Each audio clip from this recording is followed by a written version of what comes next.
ले आरी पमाटी झटक के अरे आरी पमाटी झटक के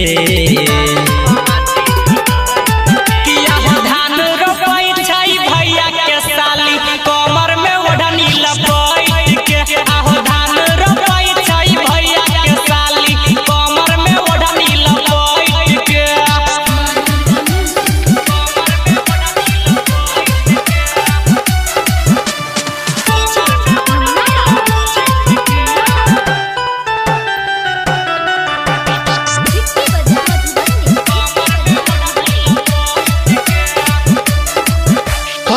को बोलही छही मेघ में बेहंगे धरल नहीं जाई छही थाल में डेग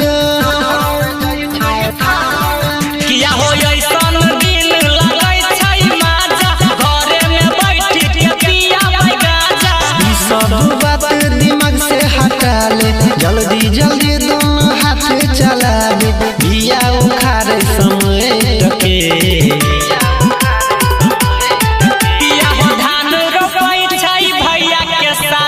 कमर में ओढ़नी लपेट के आहो धान रोपाई छई भैया के साली कमर में ओढ़नी लपेट के